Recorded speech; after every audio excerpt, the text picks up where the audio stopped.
Pride and Prejudice by Jane Austen. Chapter 43. Elizabeth, as they drove along, watched for the first appearance of Pemberley Woods with some perturbation, and when at last they turned in at the lodge, her spirits were in a high flutter. The park was very large, and contained great variety of ground. They entered it in one of its lowest points, and drove for some time through a beautiful wood stretching over a wide extent. Elizabeth's mind was too full for conversation, but she saw and admired every remarkable spot and point of view. They gradually ascended for a half-mile, and then found themselves at the top of a considerable eminence, where the wood ceased, and the eye was instantly caught by Pemberley House, situated on the opposite side of a valley, into which the road with some abruptness wound. It was a large, handsome stone building, standing well on rising ground, and backed by a ridge of high woody hills, and in front a stream of some natural importance was swelled into greater, but without any artificial appearance. Its banks were neither formal nor falsely adorned. Elizabeth was delighted. She had never seen a place for which nature had done more, or where natural beauty had been so little counteracted by an awkward taste. They were all of them warm in their admiration, and at that moment she felt that to be mistress of Pemberley might be something. They descended the hill, crossed the bridge, and drove to the door, and while examining the nearer aspect of the house, all her apprehension of meeting its owner returned. She dreaded lest the chambermaid had been mistaken. On applying to see the place, they were admitted into the hall, and Elizabeth, as they waited for the housekeeper, had leisure to wonder at her being where she was. The housekeeper came, a respectable-looking elderly woman, much less fine and more civil than she had any notion of finding her. They followed her into the dining-parlour. It was a large, well-proportioned room, handsomely fitted up. Elizabeth, after slightly surveying it, went to a window to enjoy its prospect. The hill, crowned with wood, which they had descended, receiving increased abruptness from the distance, was a beautiful object. Every disposition of the ground was good, and she looked on the whole scene, the river, the trees scattered on its banks, and the winding of the valley as far as she could trace it, with delight. As they passed into other rooms, these objects were taking different positions, but from every window there were beauties to be seen. The rooms were lofty and handsome, and their furniture suitable to the fortunes of its proprietor. But Elizabeth saw, with admiration of his taste, that it was neither gaudy nor uselessly fine, with less of splendour and more real elegance than the furniture of Rosings. "And of this place," thought she, "I might have been mistress. With these rooms I might now have been familiarly acquainted. Instead of viewing them as a stranger, I might have rejoiced in them as my own, and welcomed to them as visitors my aunt and uncle. But no," recollecting herself, "that could never be. My aunt and uncle would have been lost to me. I should not have been allowed to invite them." This was a lucky recollection. It saved her from something very like regret. She longed to inquire of the housekeeper whether her master was really absent, but had not the courage for it. At length, however, the question was asked by her uncle, and she turned away with alarm, while Mrs. Reynolds replied that he was, adding, "But we expect him to-morrow with a large party of friends." How rejoiced was Elizabeth that their own journey had not by any circumstance been delayed a day. Her aunt now called her to look at a picture. She approached, and saw the likeness of Mr. Wickham, suspended amongst several other miniatures over the mantelpiece. Her aunt asked her smilingly how she liked it. The housekeeper came forward, and told them it was a picture of a young gentleman, the son of her late master's steward, who had been brought up by him at his own expense.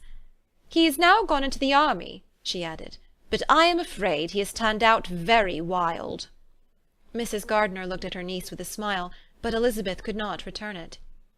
"And that," said Mrs. Reynolds, pointing to another of the miniatures, "is my master, and very like him. It was drawn at the same time as the other, about 8 years ago." "I have heard much of your master's fine person," said Mrs. Gardiner, looking at the picture. "It is a handsome face. But, Lizzie, you can tell us whether it is like or not." Mrs. Reynolds' respect for Elizabeth seemed to increase on this intimation of her knowing her master. "Does that young lady know Mr. Darcy?" Elizabeth coloured and said, "A little." "And do you not think him a very handsome gentleman, ma'am?" "Yes, very handsome." "I am sure I know none so handsome. But in the gallery upstairs you will see a finer, larger picture of him than this. This room was my late master's favourite room, and these miniatures are just as they used to be then. He was very fond of them." This accounted to Elizabeth for Mr. Wickham's being among them. Mrs. Reynolds then directed their attention to one of Miss Darcy, drawn when she was only 8 years old. "And is Miss Darcy as handsome as her brother?" said Mrs. Gardiner. "Oh, yes, the handsomest young lady that ever was seen, and so accomplished. She plays and sings all day long. In the next room is a new instrument just come down for her, a present from my master. She comes here to-morrow with him." Mr. Gardiner, whose manners were very easy and pleasant, encouraged her communicativeness by his questions and remarks. Mrs. Reynolds, either by pride or attachment, had evidently great pleasure in talking of her master and his sister. "Is your master much at Pemberley in the course of the year?" "Not so much as I could wish, sir, but I dare say he may spend half his time here, and Miss Darcy is always down for the summer months." "Except," thought Elizabeth, "when she goes to Ramsgate." "If your master would marry, you might see more of him." "Yes, sir, but I do not know when that will be. I do not know who is good enough for him."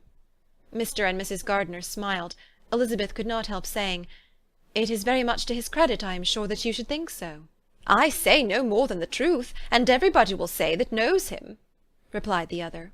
Elizabeth thought this was going pretty far, and she listened with increasing astonishment as the housekeeper added, "I have never known a cross word from him in my life, and I have known him ever since he was 4 years old." This was praise, of all others most extraordinary, most opposite to her ideas. That he was not a good-tempered man had been her firmest opinion. Her keenest attention was awakened. She longed to hear more, and was grateful to her uncle for saying, "There are very few people of whom so much can be said. You are lucky in having such a master."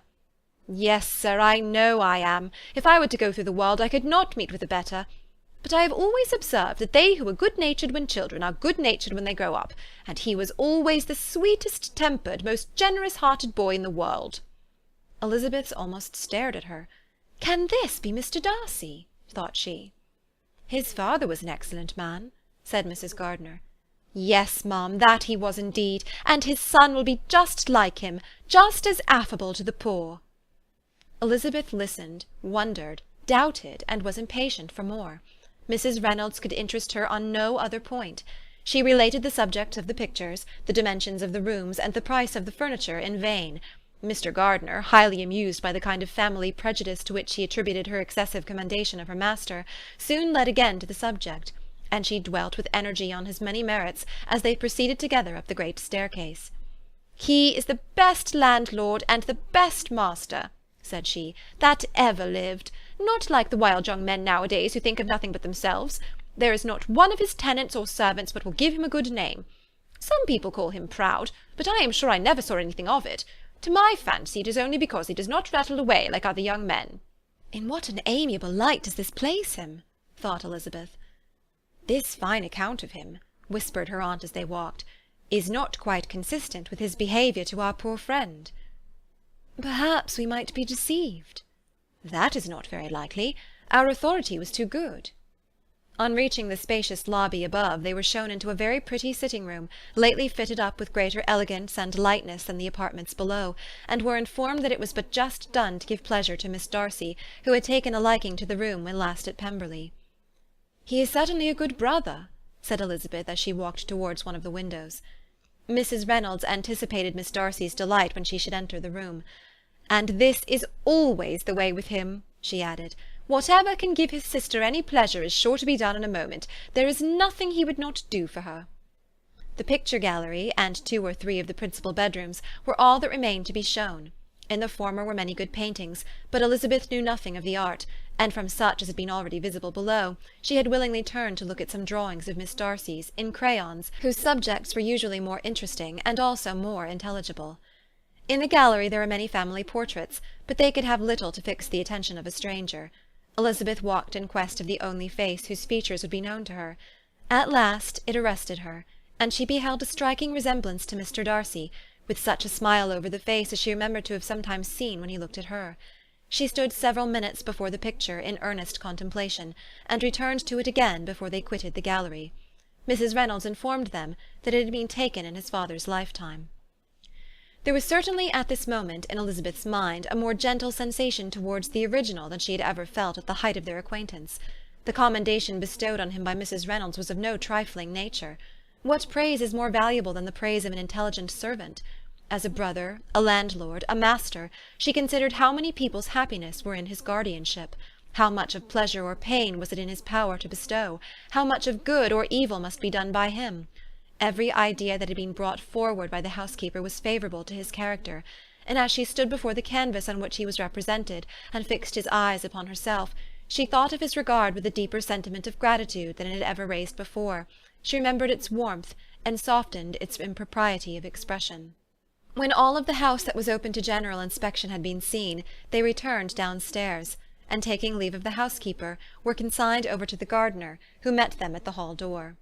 As they walked across the hall towards the river, Elizabeth turned back to look again. Her aunt and uncle stopped also, and while the former was conjecturing as to the date of the building, the owner of it himself suddenly came forward from the road, which led behind it to the stables. They were within 20 yards of each other, and so abrupt was his appearance that it was impossible to avoid his sight. Their eyes instantly met, and the cheeks of both were overspread with the deepest blush. He absolutely stared, and for a moment seemed immovable from surprise, but shortly recovering himself, advanced toward the party, and spoke to Elizabeth, if not in terms of perfect composure, at least of perfect civility. She had instinctively turned away, but stopping on his approach, received his compliments with an embarrassment impossible to be overcome. Had his first appearance, or his resemblance to the picture they had just been examining, been insufficient to assure the other two that they now saw Mr. Darcy, the gardener's expression of surprise on beholding his master must immediately have told it. They stood a little aloof while he was talking to their niece, who, astonished and confused, scarcely dared lift her eyes to his face, and knew not what answer she returned to his civil inquiries after her family. Amazed at the alteration of his manner since they last parted, every sentence that he uttered was increasing her embarrassment, and every idea of the impropriety of her being found there recurring to her mind. The few minutes in which they continued were some of the most uncomfortable in her life. Nor did he seem much more at ease. When he spoke, his accent had none of its usual sedateness, and he repeated his inquiries as to the time of her having left Longbourn, and of her having stayed in Derbyshire, so often, and in so hurried a way, as plainly spoke the distraction of his thoughts.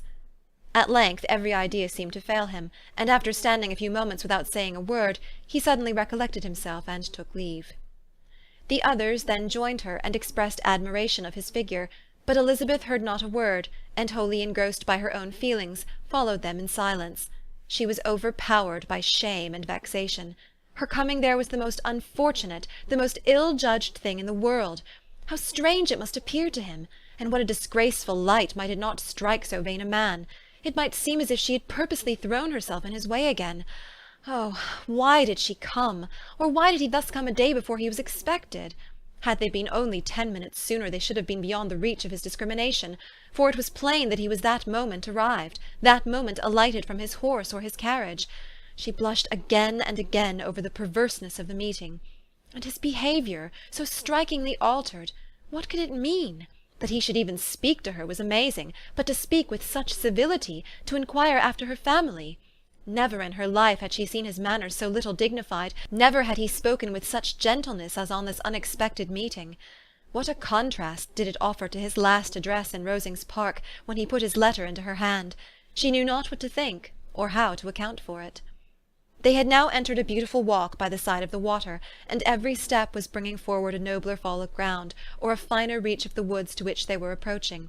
But it was some time before Elizabeth was sensible of any of it, and though she answered mechanically to the repeated appeals of her aunt and uncle, and seemed to direct her eyes to such objects as they pointed out, she distinguished no part of the scene.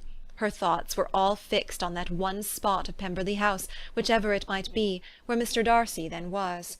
She longed to know what at the moment was passing in his mind, in what manner he thought of her, and whether, in defiance of everything, she was still dear to him.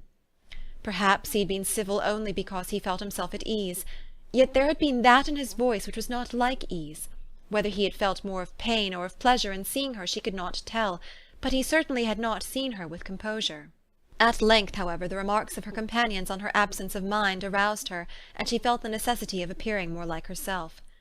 They entered the woods, and bidding adieu to the river for a while, ascended some of the higher grounds, when in spots where the opening of the trees gave the eye power to wander were many charming views of the valley, the opposite hills, with the long range of woods overspreading many, and occasionally part of the stream. Mr. Gardiner expressed a wish of going round the whole park, but feared it might be beyond a walk. With a triumphant smile they were told that it was 10 miles round. It settled the matter, and they pursued the accustomed circuit, which brought them again after some time in a descent among hanging woods, to the edge of the water, and one of its narrowest parts. They crossed it by a simple bridge, in character with the general air of the scene. It was a spot less adorned than any they had yet visited, and the valley, here contracted into a glen, allowed room only for the stream and a narrow walk amidst the rough coppice wood which bordered it. Elizabeth longed to explore its windings, but when they had crossed the bridge and perceived their distance from the house, Mrs. Gardiner, who was not a great walker, could go no further, and thought only of returning to the carriage as quickly as possible. Her niece was therefore obliged to submit, and they took their way towards the house on the opposite side of the river, in the nearest direction. But their progress was slow, for Mr. Gardiner, though seldom able to indulge the taste, was very fond of fishing, and was so much engaged in watching the occasional appearance of some trout in the water, and talking to the man about them, that he advanced but little. Whilst wandering on in this slow manner, they were again surprised, and Elizabeth's astonishment was quite equal to what it had been at first, by the sight of Mr. Darcy approaching them, and at no great distance. The walk being here less sheltered than on the other side, allowed them to see him before they met. Elizabeth, however astonished, was at least more prepared for an interview than before, and resolved to appear and to speak with calmness, if he really intended to meet them. For a few moments, indeed, she felt that he would probably strike into some other path. The idea lasted while a turning in the walk concealed him from their view. The turning past, he was immediately before them. With a glance she saw that he had lost none of his recent civility, and to imitate his politeness, she began, as they met, to admire the beauty of the place. But she had not got beyond the words delightful and charming, when some unlucky recollections obtruded, and she fancied that praise of Pemberley from her might be mischievously construed. Her colour changed, and she said no more. Mrs. Gardiner was standing a little behind, and on her pausing, he asked her if she would do him the honour of introducing him to her friends. This was a stroke of civility for which she was quite unprepared, and could hardly suppress a smile at his being now seeking the acquaintance of some of those very people against whom his pride had revolted in his offer to herself. "What will be his surprise," thought she, "when he knows who they are? He takes them now for people of fashion." The introduction, however, was immediately made, and as she named their relationship to herself, she stole a sly look at him to see how he bore it, and was not without the expectation of his decamping as fast as he could from such disgraceful companions. That he was surprised by the connection was evident. He sustained it, however, with fortitude, and so far from going away, turned his back with them and entered into conversation with Mr. Gardiner. Elizabeth could not but be pleased, could not but triumph. It was consoling that he should know she had some relations for whom there was no need to blush. She listened most attentively to all that passed between them, and gloried in every expression, every sentence of her uncle, which marked his intelligence, his taste, or his good manners. The conversation soon turned upon fishing, and she heard Mr. Darcy invite him with the greatest civility to fish there as often as he chose while he continued in the neighbourhood, offering at the same time to supply him with fishing tackle, and pointing out those parts of the stream where there was most usually sport. Mrs. Gardiner, who was walking arm in arm with Elizabeth, gave her a look expressive of wonder. Elizabeth said nothing, but it gratified her exceedingly. The compliment must be all for herself. Her astonishment, however, was extreme, and continually was she repeating, "Why is he so altered? From what can it proceed? It cannot be for me, it cannot be for my sake that his manners are thus softened. My reproofs at Hunsford could not work such a change as this. It is impossible that he should still love me." After walking some time in this way, the two ladies in front, the two gentlemen behind, on resuming their places, after descending to the brink of the river for the better inspection of some curious water-plant, there chanced to be a little alteration. It originated in Mrs. Gardiner, who, fatigued by the exercise of the morning, found Elizabeth's arm inadequate to her support, and consequently preferred her husband's. Mr. Darcy took her place by her niece, and they walked on together. After a short silence the lady first spoke. She wished him to know that she had been assured of his absence before she came to the place, and accordingly began by observing that his arrival had been very unexpected. "For your housekeeper," she added, "informed us that you would certainly not be here till to-morrow, and indeed, before we left Bakewell, we understood that you were not immediately expected in the country." He acknowledged the truth of it all, and said that business with his steward had occasioned his coming forward a few hours before the rest of the party with whom he had been travelling. "They will join me early to-morrow," he continued, and among them are some who will claim an acquaintance with you, Mr. Bingley and his sisters." Elizabeth answered only by a slight bow. Her thoughts were instantly driven back to the time when Mr. Bingley's name had been the last mentioned between them, and if she might judge by his complexion, his mind was not very differently engaged. "There is also one other person in the party," he continued after a pause, "who more particularly wishes to be known to you. Will you allow me, or do I ask too much, to introduce my sister to your acquaintance during your stay at Lambton?" The surprise of such an application was great indeed. It was too great for her to know in what manner she acceded to it. She immediately felt that whatever desire Miss Darcy might have of being acquainted with her must be the work of her brother, and without looking farther, it was satisfactory. It was gratifying to know that his resentment had not made him think really ill of her. They now walked on in silence, each of them deep in thought. Elizabeth was not comfortable, that was impossible, but she was flattered and pleased. His wish of introducing his sister to her was a compliment of the highest kind. They soon outstripped the others, and when they had reached the carriage, Mr. and Mrs. Gardiner were half a quarter of a mile behind. He then asked her to walk into the house, but she declared herself not tired, and they stood together on the lawn. At such a time much might have been said, and silence was very awkward. She wanted to talk, but there seemed to be an embargo on every subject. At last she recollected that she had been travelling, and they talked of Matlock and Dovedale with great perseverance. Yet time and her aunt moved slowly, and her patience and her ideas were nearly worn out before the tete-a-tete was over. On Mr. and Mrs. Gardiner's coming up, they were all pressed to go into the house and take some refreshment, but this was declined, and they parted on each side with utmost politeness. Mr. Darcy handed the ladies into the carriage, and when it drove off, Elizabeth saw him walking slowly towards the house. The observations of her uncle and aunt now began, and each of them pronounced him to be infinitely superior to anything they had expected. "He is perfectly well behaved, polite and unassuming," said her uncle. "There is something a little stately in him, to be sure," replied her aunt, "but it is confined to his air, and is not unbecoming. I can now say with the housekeeper, that though some people may call him proud, I have seen nothing of it." "I was never more surprised than by his behaviour to us. It was more than civil, it was really attentive, and there was no necessity for such attention. His acquaintance with Elizabeth was very trifling." "To be sure, Lizzie," said her aunt, "he is not so handsome as Wickham, or rather he has not Wickham's countenance, for his features are perfectly good. But how came you to tell me that he was so disagreeable?" Elizabeth excused herself as well as she could, said that she had liked him better when they had met in Kent than before, and that she had never seen him so pleasant as this morning. "But perhaps he may be a little whimsical in his civilities," replied her uncle. "Your great men often are, and I shall not take him at his word, as he might change his mind another day and warn me off his grounds." Elizabeth felt that they had entirely misunderstood his character, but said nothing. "From what we have seen of him," continued Mrs. Gardiner, "I really should not have thought that he could have behaved in so cruel a way by anybody as he has done by poor Wickham. He has not an ill-natured look. On the contrary, there is something pleasing about his mouth when he speaks, and there is something of dignity in his countenance that would not give one an unfavourable idea of his heart. But, to be sure, the good lady who showed us this house did give him a most flaming character. I could hardly help laughing aloud sometimes. But he is a liberal master, I suppose, and that in the eye of a servant comprehends every virtue." Elizabeth here felt herself called on to say something in vindication of his behaviour to Wickham, and therefore gave them to understand, in as guarded a manner as she could, that by what she had heard from his relations in Kent, his actions were capable of a very different construction, and that his character was by no means so faulty, nor Wickham's so amiable as they had been considered in Hertfordshire. In confirmation of this, she related the particulars of all the pecuniary transactions in which they had been connected, without actually naming her authority, but stating it to be such as might be relied on. Mrs. Gardiner was surprised and concerned, but as they were now approaching the scene of her former pleasures, every idea gave way to the charm of recollection, and she was too much engaged in pointing out to her husband all the interesting spots in its environs to think of anything else. Fatigued as she had been by the morning's walk, they had no sooner dined than she set off again in quest of her former acquaintance, and the evening was spent in the satisfactions of an intercourse renewed after many years' discontinuance.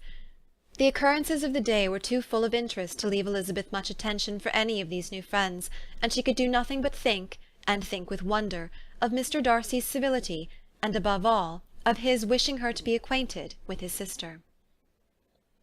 End of chapter 43.